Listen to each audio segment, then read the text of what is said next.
welcome to After 80 Local Edition. I'm your host Terry Pascoe, and on today's show we'll review round 14 of Rugby League Ipswich, catch up with West End coach Jae Woodward, and also take a look at this weekend's games.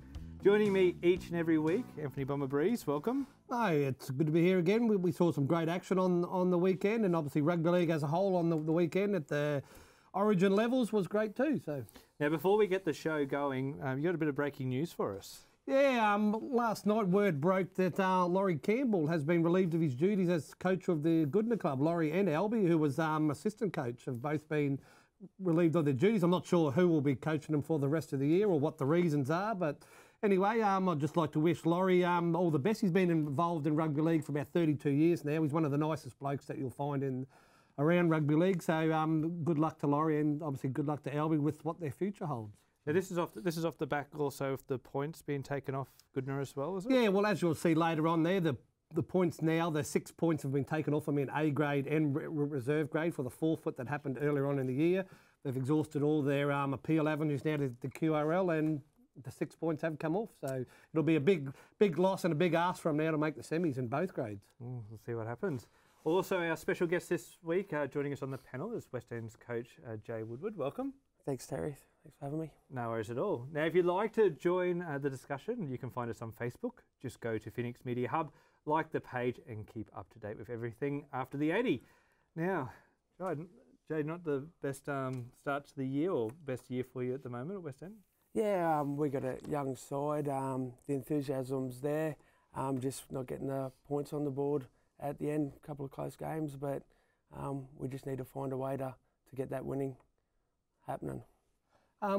Like you said, you've lost a couple of close games this year. What's been the downfall? Why have you lost the close games? Oh, I just think we need to learn to have some composure. Fifth tackle options, end of sets, just stuff that, like I said, young side. It's a very new side. Most of the boys have never played together before. We sort of probably need to have a little bit more composure and finish our sets best. That's probably what's let us down the most. Jay, is this part of, I guess, coaching a difficult side for you, to a challenging side with your coaching career? I wouldn't say difficult, because I've got a good bunch of guys there. They show up, they listen, they work hard. We've always got good numbers at training. No game this week, and I've still got 15 at training, so out of 17 each week. And it's just, look, it's all a learning curve for myself and the boys, but they're good footballers and they'll improve from it. And I was going to say that I guess it's a good positive sign that you're getting players there, because I know at a local level that's sometimes the hardest thing is just getting kids there, or adults as well, but getting the boys there to train. Yeah, look, training hasn't been our issue. The attitude of training has always been spot on. It's just getting the results. They work really hard on and off the field, and just, like I said, that bit of composure. We've got a good young side. I've used 8 of my under-19s this year. So, and I think my average age would be 21, 22. My captain's 21. He guides them around the field good. But Paris Hoddy, my halfback, he's only young as well. But with a bit of experience, a couple of years of A-grade football under their belt, these guys are definitely up to the standard. Like you mentioned, you've had a couple of good players. You just mentioned a few. Is there anyone in particular that you've been really impressed with that has impressed you? Oh, Tristan Davis. He's our big centre. He's got a massive fend on him, very strong defender. I'd say probably Mel Meninga sort of mould the way he can push guys off at will and deceptively fast. He's probably been a real standout for us. We probably need to try and get the ball in his hands a lot more. That's probably something else we need to work on as a team. But I thought he wouldn't have been out of place in the Diggers jersey this year. Probably if we had won a few more games, he might have. Now let's talk about yourself. You're willing to go around again next year? Yeah, no. Rob Hawkins, my assistant, and myself. It was never going to be a one-year job to turn the club around, and he's been great on the recruitment, the fitness side of things. And we both said that we're back again next year, and hopefully all the boys stay around as well. And is it can you see it building? Can you see the club starting to build something bigger over the next couple of years? Oh, 100%. I wouldn't be there if I didn't think so. we had the 19 side last year that won the grand final, and some of them boys are pushing an A grade, and a lot of them are still playing in 19s, and our 19 side this year will hopefully go deep into the finals race. And we keep them guys, and we're going to be strong. We said a new team this year. If after a couple of years playing together, like Norse and brothers and that, they've been playing together for years. So if we can get that composure, stay together for a couple of years, I think we'll be a force to be reckoned with in a couple of years' time. Obviously, you did mention recruitment there, which you've got some young players in the club. What positions do you feel that you might be just lacking in the off-season? Definitely looking for a big prop. If obviously need some big boys. Or two. Look, got your boots, Bomber? Some fit big boys. Leppy started the year for us in the centres, and now he's our starting prop, and trying to get 80 minutes out of him is. Well, I've got a team full of back rowers at the moment. A couple of good interchange props would be real handy if any are looking for a position next year. Looking for a position? Give you a call. That's right. Put the ad out now, and you can just jump on and get in touch. All right, well, let's have a look at round 14 after the weekend. There's a few good or interesting victories there. Bomber, take us through it. Yeah, well, this is the under-19s. We got up there. As you can see, very, very tight game between the battle of the country sides there. They're two of the sides that have been down towards the bottom again, and it was a 10-6 victory. Obviously, the Cobras got over the Bulldogs in a high-scoring game, and I think Norths were leading in the half-time in this, and Goodna ran over the top of them, 32-12. So. Well, it makes it interesting with second half. It's a bit like the Residents game. There's 30 points put in the second half.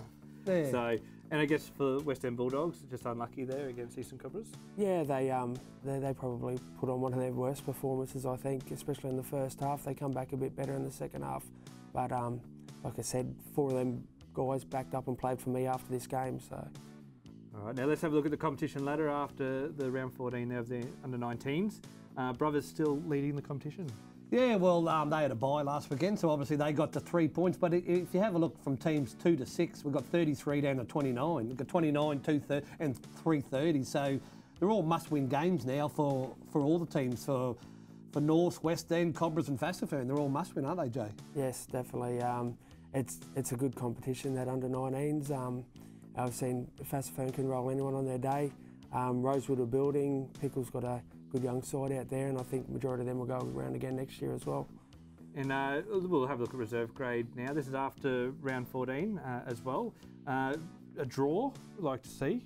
Yeah, well, I was out there on the weekend. That was a very, very tough game there, low-scoring game. And then if you move down to that Brothers game, I was there on the Sunday, and there was no tackling. Brothers got away to a big lead and then just switched off in the second half. And another draw there with Western Bulldogs and Eastern Cobras. But we've got to start looking at Golden Point. It's like BRL. I think we need to start looking at bringing in Golden Point for these competitions. Yeah, there's been a couple, especially in the lower grades, your reserve grades and your 19s. So.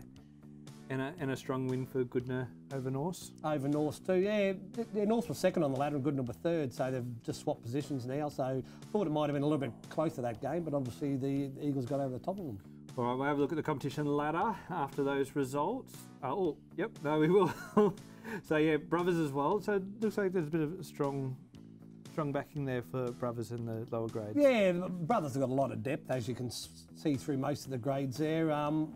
North's going very good in the reserve grade as well, and that should be 31 there for Fassifern. We've got 21 there, but obviously that's 31. But that's where they are on the ladder, third. So it's another ladder that obviously the 6 points off for Goodna pushes them down now. So that's it. That's pretty tight as well. All right, now let's have a look at the results from the A grade competition. Swifts getting over Brothers eventually, but it was a fast start for Brothers. Yeah, well, Brothers got off to a quick start. They scored in the 2nd minute, the 7th minute, and the 12th minute, and it ended up being it was 14-0 after about 12 minutes. But then I don't know what happened after that. There, they didn't worry the scoreboard after that. So. There could be a bit of a coach killer, Jay, when you've got when you go on to an early lead, first 10, 12 minutes, the boys can probably step back a bit. Yeah, I think a big thing with is momentum, and Swifts are a big, massive side, and if you let them score a try and get their breath back and come back at you again, they're a hard side to stop. So that, I think, would have paid a big difference. Now this footage is Norse versus Goodna, so this one it was 0-0 up until the first 15 minutes. Yeah, well, this was another game there. It was a very, very tight game early, and then going into half time, you wouldn't believe that the score was 30-0 to North. 30-0. Wow. So, and obviously the half-time talk did some pride. They got back and won the second half 26-6, but it was the first half, as you can see from some of the highlights that are coming up, that North just were all over them in the first half. And this just show how important defence is, and making sure that if you are going to shoot off the line, Jay, you've got to make sure you hit your target, because otherwise you just leave a gaping hole for the attack. Yeah, definitely. The winger and centre and even the third man in the half have to buy in together and work as a unit. If someone shoots out of that line and the others don't react, there's a hole there, isn't there? Yeah, that's right. And also, Bowman, Norths always play well at home, don't they? Oh, well, like most teams there, if you play at home, obviously that's you seem to have a bigger crowd at home there, and you seem to be able to work off that a little bit more there. But North's roared back in a premiership contention. I guess going off as a coach, Jay, you'd be impressed that Goodna did fight back in the second half. They did end up putting 28 points on, but just wasn't enough. Yeah, look, you don't want to see any team fold over and put up the white flag, especially after half time. So we're probably in the same boat in our game. As said, you've got to be able to put 80 minutes together though to win a game of football. All right, we'll have a look at the Swifts brothers game, and like I said, this was a bit of a interesting start to a game when they were scoring in the first 12 minutes, but it looks like some really good attacking play.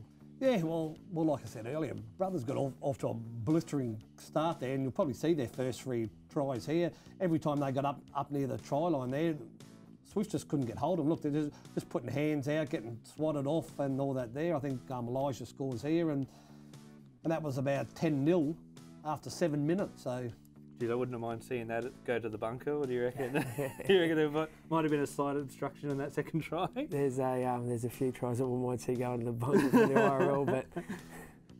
All right, now I guess this is a classic case where a team like the Swifts would just stayed in the sheds for the first 15 minutes before they started actually playing some football. Yeah, I don't know what happened. They had a fair side at there. They've obviously lost Javon White now for there. This is Finney, who scores under the post. That got them back to 14-6, and then just from this, they just took a lot from this, and they just rolled on there. I don't know what happened, but it was just a different Swift side from then onwards there. And as you can see, some of the tackling plays there, they were just all over them.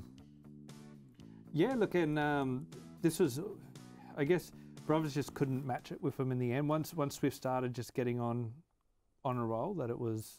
Yeah, well, nothing seemed to go right after that. You know, when you get behind, you start trying things. The bounce of the ball doesn't go your way. The passes aren't sticking, and the opposition was just too good. And all credit to Swifts. They're on top of the ladder for a reason. All right, well, we'll have a look at your game. I'm sure you probably don't want to rewatch this again, but Eastern Cobras just got over you guys, 24-20. Didn't start off well in the first minute. Yeah, we had a good kickoff and actually got the ball back, and two tackles later we throw an intercept and they go 100 metres. So it wasn't the best start, but we actually, the whole first half wasn't the best. They got away to a 24-4 lead. Now this is, I can tell you what, I love watching the pictures of these country grounds, because look at that, you've got a paddock at the back there, which is what you don't see on ordinary when you watch rugby league games. Yeah. What's it like playing out there? A bit of a hard field to play on?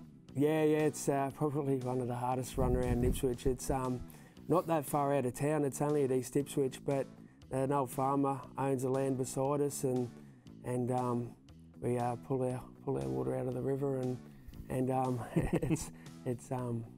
but look, it's no one ever likes going to the kennels, so it's good for us, I suppose. Oh, that's what it is. I guess you got to be hard as nails. You got to be hard as nails to play in A-grade competitions anyway, no matter which competition you're at. Yeah, no, you do. So second half, you guys obviously scored 3 tries and got a bit of momentum, but it just wasn't enough. Yeah, look, our 1%ers in the first half let us down, staying up and all that, so they probably... All right, so this is a huge blow for you guys, a bit of a late hit as well. What's the latest Jay? Yeah, young Regan is one of me 19s. He's got a broken nose, so he like he's already got a girlfriend, so he doesn't have to worry too much. But I know he was going to see the doctor last night, and whether they were going to have to operate or not. So hopefully, it's not too bad.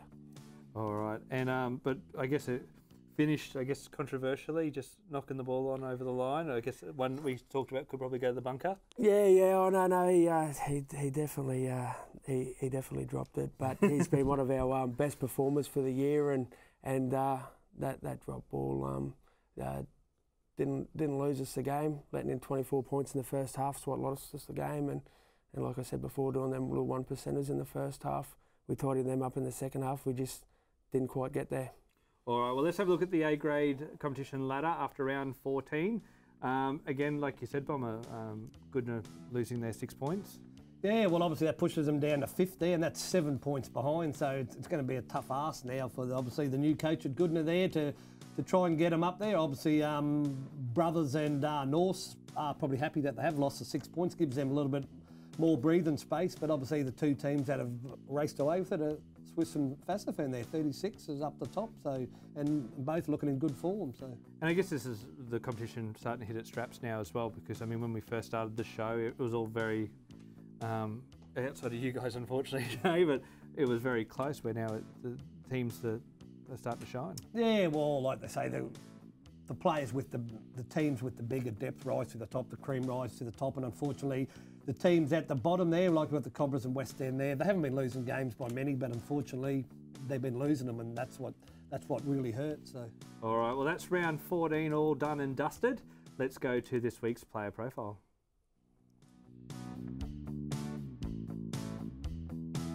Talafalava, my name is Andrew Telea. I'm 24 years of age and from the Swifts Rugby League Club. I started playing at the age of 7. Played for Mangere East Hawks back in Auckland, New Zealand. I flew in 2012. I came over to Australia and I played for Logan Brothers. Yeah, been playing probably about the last 3 years, probably in second row. Started off at centres first and then made my way to the forwards. Played a bit of prop as well, so yeah, enjoying my time at second row as well, so yeah. Being a father to my first child, first seed, so yeah. Josefa Paliasina, that's his name. I look up to him because he's a hard runner, you know. He was a good bloke on the field and off the field as well. Real family man as well. Spent a lot of the time with family. Respect your parents growing up. Stay in school, and when you play footy, playing any kind of sports, just have fun. Probably the Cowboys, one of my favourite teams. Obviously the likes of JT, you know, and Matt Bowen. So yeah, so the Cowboys. Probably Ratu. Ratu's a big ball player and also he's got speed and a lot of skills on him. The other one will be Fine. Fine also. He's got good footwork, you know, he's pretty dangerous on the outside there.